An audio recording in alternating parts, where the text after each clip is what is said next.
தெலுங்கானா மந்திரி பசார் doctor Sri Ahmad Samsuri Mokhtar SPK எனப்படும் ஒருபோதும் சிறப்பு சுற்றறிக்கை பட்டியலில் வைக்கப்படவில்லை. அப்பட்டியலில் சேர்க்கப்பட அவர் ஒன்றும் குற்றவாளி அல்ல என தேசிய போலீஸ் படை தலைவர் தான் ஸ்ரீ ரசாருடின் ஹுசேன் கூறினார்.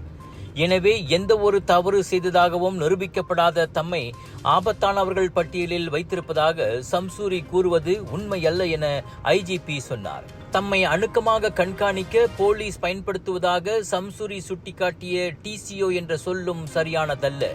TCO என்பது உண்மையில் டிராவல் கண்ட்ரோல் ஆபீசர் அல்லது பயண கட்டுப்பாட்டு அதிகாரி என்ற போலீஸ் பதவியை குறிக்கும் என IGP தெளிவுபடுத்தினார். நாட்டின் நுழைவாயில்களில் பணியாற்றும் போலீஸ் படையின் சிறப்பு பிரிவைச் சேர்ந்த அதிகாரிகளே TCO என அழைக்கப்படுவர். ஒருவேளை SPK-வை தான் சம்சூரி தவறாக TCO என கூறியிருக்கிறார் போலும் என்றார் அவர்.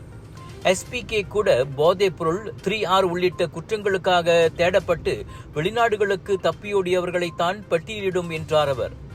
தனது கைபேசி உரையாடல் ஒட்டு கேட்கப்படும் அளவுக்கு தாம் TCO கண்காணிப்பில் வைக்கப்பட்டிருப்பதாக சம்சூரி முன்னதாக கூறியிருந்தார்.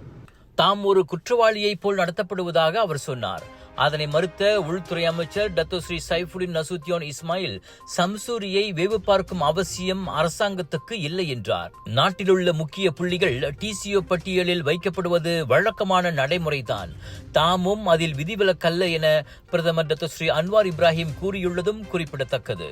கெடா மக்களே, கலர்ஸ் ஆஃப் இந்தியாவின் பிரம்மாண்டத்தில் உச்சம் Kedah international Indian expo and viral food festival 9 to 13 April வரை வில்லேஜ் மால் சுங்கைப்பத்தானி கெடாவில் இதுவரை இல்லாத பிரம்மாண்ட ஷாப்பிங் திருவிழா மற்றும் 200க்கும் அதிகமான வெரைட்டிஸ் ஆஃப் ஃபுட், பானிபூரி, குனாஃபா, பஞ்சாபி ஸ்வீட்ஸ் என ரகமாய் உணவுகள், wedding collection, sari collection, kids wear, accessories என திரும்பிய பக்கமெல்லாம் 100க்கும் அதிகமான சேல்ஸ் பூத்கள் 80% டிஸ்கவுண்ட்ஸோடு வில்லேஜ் மால் சுங்கைப்பத்தானி கெடாவில்.